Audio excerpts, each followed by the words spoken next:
Next video, prehistoric Australia was pure nightmare fuel. Man, I don't even know if we're gonna make it through this video, bro. I don't even know if we're gonna make it through this fucking video at all. I don't even I'm scared. I'm scared. Jack, you're banned. Get out of my chat. What? How old are you, bro? I'm gonna assume you're a brain rot 10-year-old, because that's just what I got from you. Jack Slicer. You're the same nigga asking for memes, ain't you? It's the same one? Is he the same one? Is that you? It's you, ain't it? God, you're disappointing, bro. I just look at you and I'm like, how does somebody not spit on you already? You're disgusting. You're bottom of the barrel, just like, oh my God. Like, I want you to walk into school and get bullied, but I know that's mean to say. What is wrong with you? All right, Prehistoric Australia was pure nightmare fuel. Just like how everything is bigger in Texas, everything is deadlier in Australia. Mostly the nature, as it's home to a highly disproportionate amount of potentially lethal animals. That's what I'm saying. Having this more is reason venomous. Number one, why niggas don't want to live. Look at this. Look at this. Australia's deadliest. Look at this. Look at this. Marble cone snail, 5 out of 10. Is that on the deadly scale? Common death adder, 7 out of 10. Like coastal taipan, 7 out of 10. Cassowary, 7 out of 10. Blue ringed octopus, nigga, what? 7 out of 10. Trapdoor spider. Anything called a trapdoor spider, nigga? 8 out of 10. Bird eating tarantula. Bird eating. Imagine a spider catching a bird in its web. The Sydney funnel web. Saltwater crocodile. Eastern brown snake. Tiger shark. Great whites are out there. Bull sharks. Irukandji jellyfish. I don't even know what the fuck that is. Honey, even the bees over there are different. Got me fucked up, bro. It's home to a highly disproportionate amount of potentially lethal animals, having more venomous species than all but 2 countries. Yet, it takes the cake when only considering venomous animals that are fatal to humans. On top of this, it is home to 20 of the 25 most deadliest snakes in the world, oh my God. including 20 of the all 25. of the top 11. And it's the native country of one of the only birds known to occasionally kill humans, the cassowary. Meanwhile, you also have the classics like the saltwater crocodile, great white shark, spiders, and potent jellyfish. And in case you needed a little more proof that Australia really is the land of nope, you should know that it's where some of the largest insects in the world call home, is one of the few places where pine cones can kill you, and is where the top 3 largest wildfires in the 21st century took place.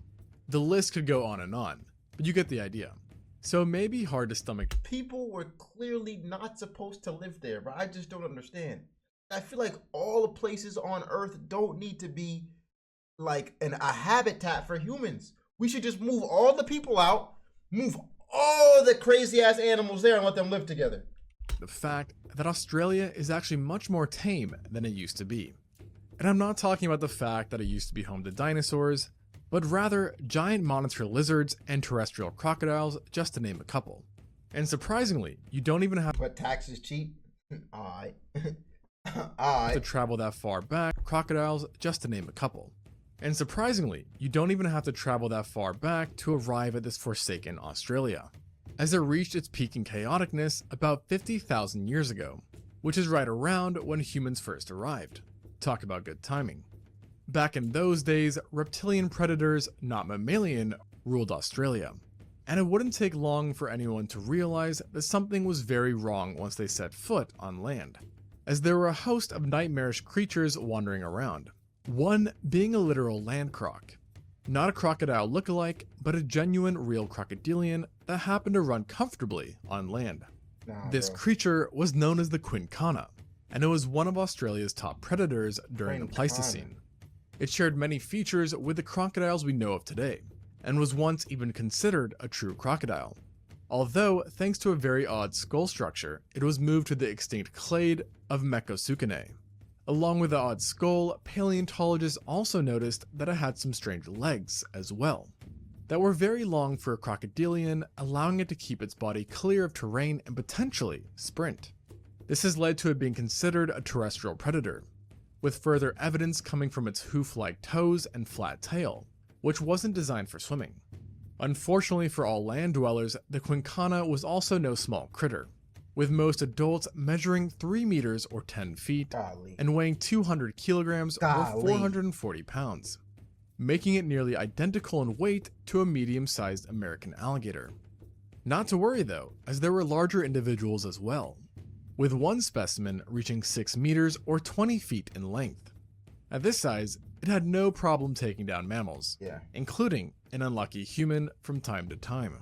Getting attacked by this croc was an absolute nightmare, as its teeth were designed to slice animals up like a filet mignon, with each tooth being blade-like, compressed, and heavily serrated.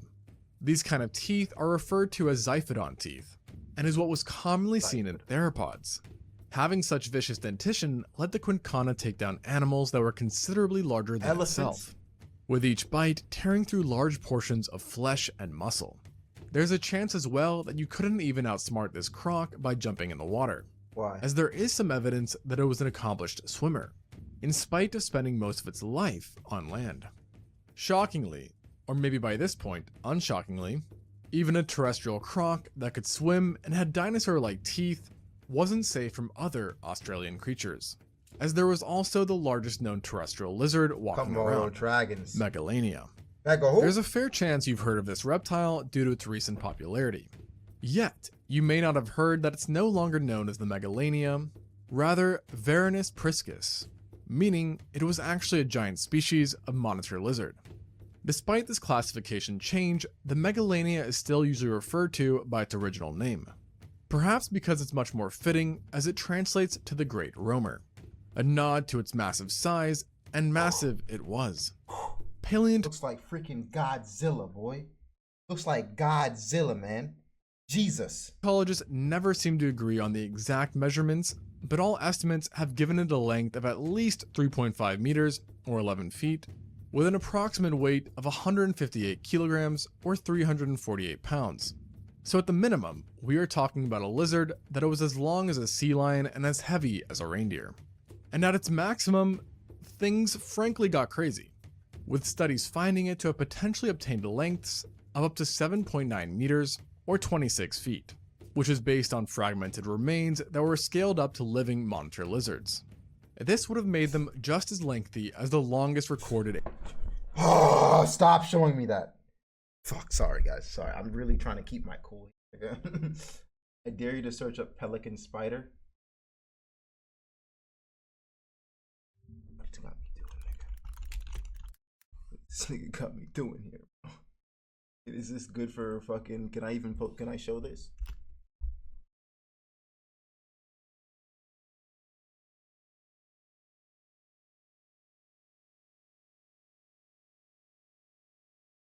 Is that an insect? It looks like a praying mantis. Oh, I guess it has the shape of a pelican bird. What the hell?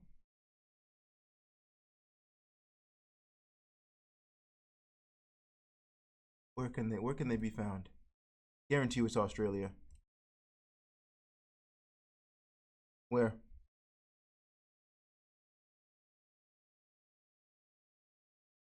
Where can you find them? Live in the leaves on the rainforest ground.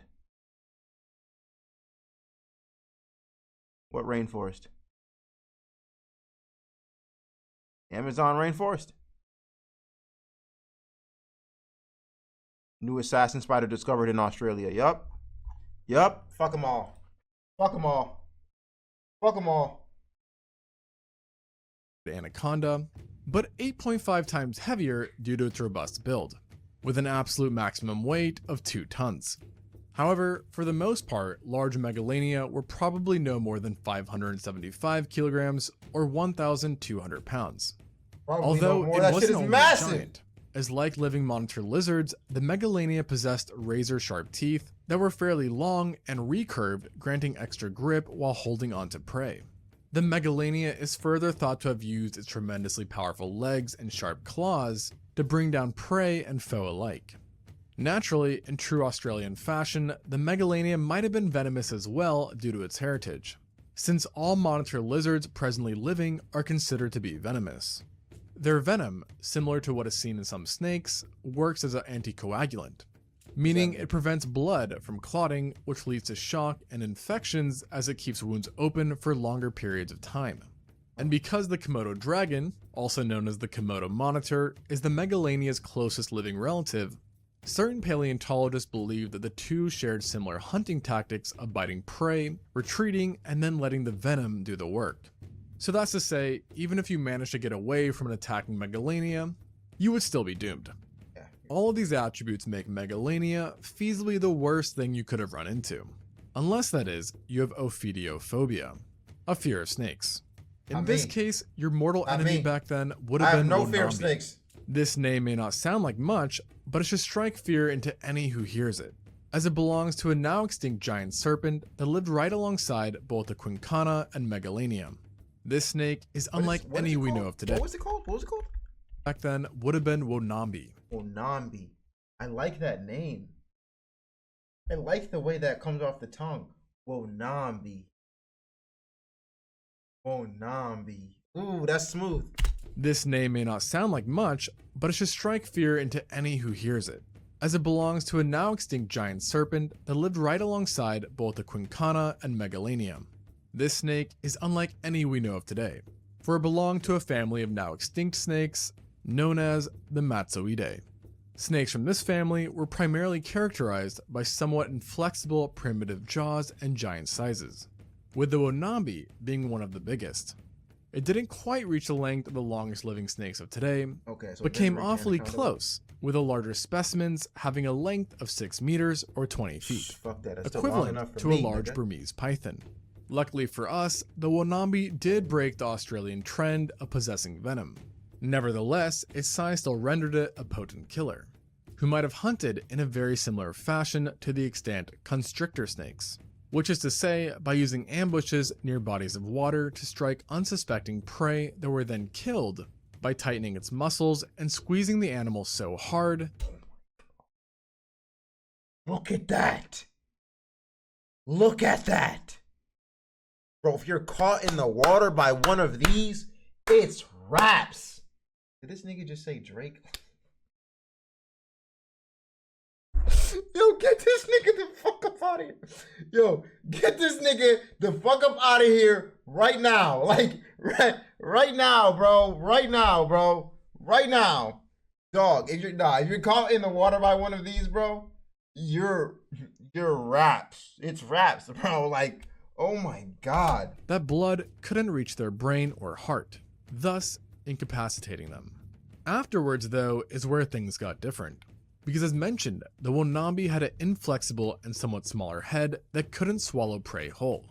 This may sound like a good thing for prey, but in reality, it just made the snake more nightmarish. As to make up for this inability, it would simply use its sharp teeth and powerful body to tear chunks off prey, sometimes even disemboweling them. That's torture. Such an unpleasant way to go out may have been more common for early Australians than being preyed upon by the Megalania or Quinkana, as one study found that in some indigenous populations today, snake attacks by constrictors are a common cause of death. By now, it would be reasonable for you to wonder how any mammal could survive living with so many reptilian horrors. And the answer is, the mammals were just as crazy. Best exemplified by the Thylacoleo. This mammal is best known for its immense size, with adults being the largest known mammalian predators to ever live in Australia. On average, specimens were about the same size as a European wild boar, while the largest Thylacoleo were on par with fully matured female lions and tigers, with whom it also shared a few characteristics. Yet, this was no feline. Far from it, actually, as the Thylacoleo was really a marsupial mammal that is most closely related to the koala. And like the koala, it's thought that the Thylacoleo had a smaller brain. However, in its case, a smaller brain was a huge advantage, as it gave the skull more space for extremely dense muscles and wide sturdy bones. That ultimately led to the strongest bite, pound for pound, of any known mammal. It's been estimated that a medium-sized Thylacoleo was capable of biting with the same force as a lion 2.5 times its size, Holy leading shit. paleontologists to suspect that this marsupial was capable of taking down big-bodied prey that were 15 times heavier than itself. Like fucking elephants. And it likely did so in an extreme. That's just a jump scare. Like what the? Who was the editor who put this in? That were 15 times heavier than itself, and it likely did so in an extremely unique fashion, thanks to its dentition, which consisted of large incisors that were similar to the elongated canines seen in other mammals. Furthermore, it boasted giant premolars that almost resembled flat blades. Together with its powerful muscles, these bizarre teeth worked wonders, killing animals by piercing deep into the flesh with the incisors, while the premolars severed the poor animal's windpipe, spinal cord, and arteries, causing all sorts of fatal problems. This mode of killing was so efficient that researchers think it took less than a minute for this marsupial lion to kill large prey, while the same task for an African lion can take up to 15 minutes or more. And for whatever reason, if its bite didn't do the trick, the Thylacoleo had lethal claws as well. On each of its front feet, there was a single large retractable claw that was attached to semi-opposable thumbs. This implied it could move these claws around with ease and dish out killing blows if needed. These additional weapons were also hooked, leading to the idea that Thylacoleo was a climber. So they would just sit up in trees and wait for you, Wolverine style. Fact, Samuel. They would just sit up in trees and fucking wait for your ass, like, ugh. Who possibly drag kills up trees like leopards do. Climbing further allowed leopards drag kills up trees, and that's a fact for me. Climber who possibly drag kills up trees like leopards do. Climbing further allowed it to navigate caves and rough terrain, adding another layer of complexity to this already overpowered marsupial. And so with all of this said, Australia had no doubt some pretty terrifying predators all around, making life fairly interesting for the first humans to arrive. And for them, they wouldn't even be able to find peace around the herbivores. As in response to biological killing machines, the herbivores... In Australia, for those Australians in the chat, if there are any, you guys have like no fucking ozone layers or some shit over there, right? Like you don't have... Or you're missing an ozone layer? Something like that. It's weak. How are y'all niggas not black as fuck? Like, I really be thinking that. Like, how do you not get mad sunburn? Am I tripping? Is that Australia? That couldn't be a fact for me. That might be true.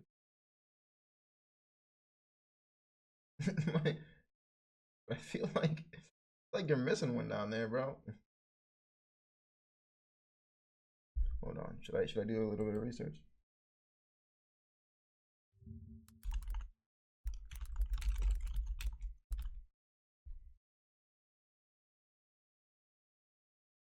Despite strict control on these substances after the passing of the 1987 Montreal Protocol, Australia's ozone still has a long road to recovery to reach its original levels. Full recovery of the ozone layer is not expected until at least the end of this century, if not well in the next one.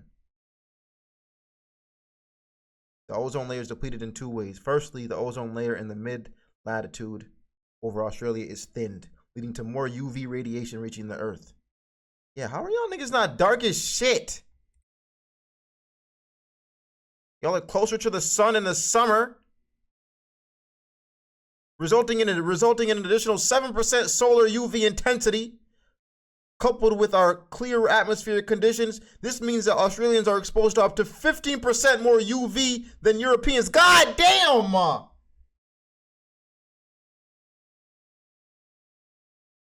I know the niggas over there black as shit. They gotta be. They gotta be. You said the original. Oh, okay. Original Australians were black as shit, but they just got colonized. That makes sense. The natives were. That makes sense. That makes sense. Brits conquered them. Yeah, the way they sound. That makes sense. Look at fishing spider. Nope. Nope. Nope. Right.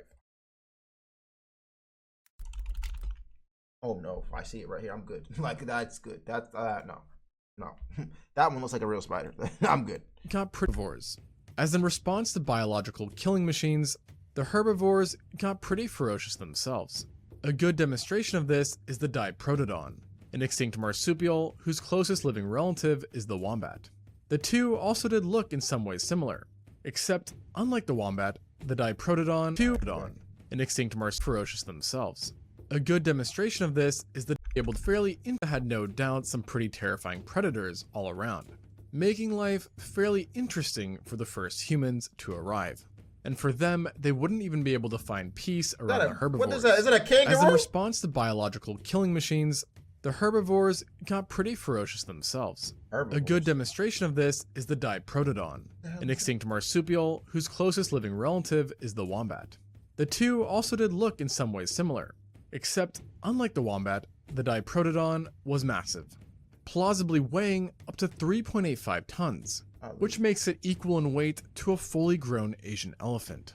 This size gave it much needed durability and would have made hunting it a questionable endeavor, a task further discouraged by the presence of a surprisingly strong bite.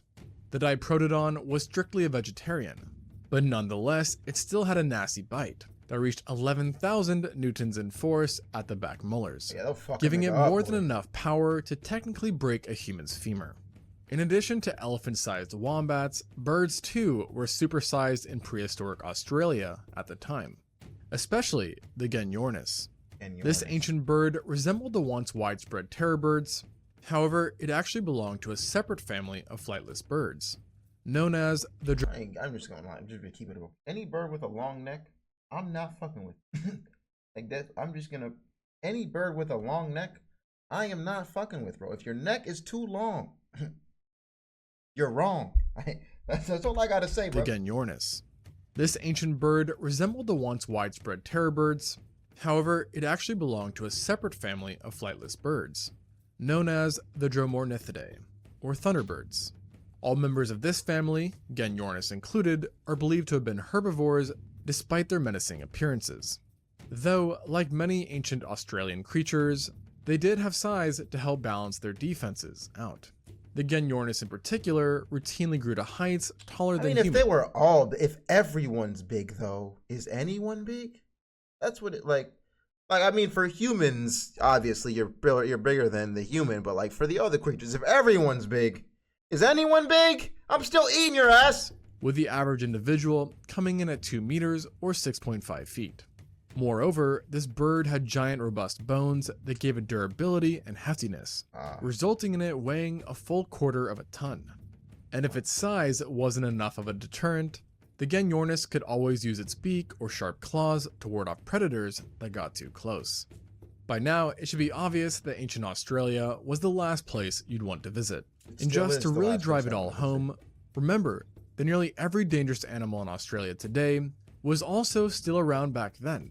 And that's not to mention other extinct animals which I didn't mention, including large turtles and additional extinct crocodilians like the Paludorex. And of course, nature itself was also harsh with extreme droughts being present. And yet, despite all of these odds, humans still survived in Australia. In fact, not only did they survive, but they managed to thrive and dominate the lands, with evidence showing that they preyed upon multiple of the megafauna mentioned today, suggesting that maybe we were actually the scariest animals around. We always during those are, times. bro. We always fucking are. You niggas sleep on us, bro. They sleep on the humans like they just somehow get it the fuck done. But it doesn't matter. I'm still not going to Australia. I'm still not going. W in the chat for Extinct Zoo for that video. Prehistoric Australia was pure nightmare fuel. That was a good vid. Ducky, search up Procoptodon?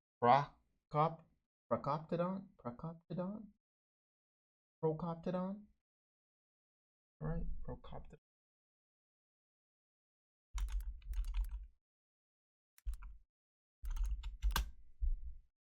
The hell is it? Nigga, what is this, a FNAF character?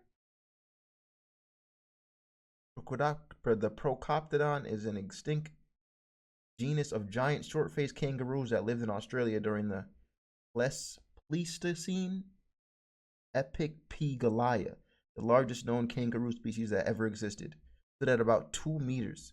It weighed about 200 to 240 kg. Wow. Oh, that's the one that we saw. They're just like kangaroos with some like Chad ass faces. They got some Chad ass fucking. If I saw that bitch towering over me, bruh, I'm still hitting that shit though. You still fighting that shit. Fuck a kangaroo, nigga. Kangaroos are them annoying ass deer. Fuck a kangaroo, nigga. They're pretty much like the deer of Australia, aren't they? Aren't they? Like fuck them niggas. Them niggas out the damn road.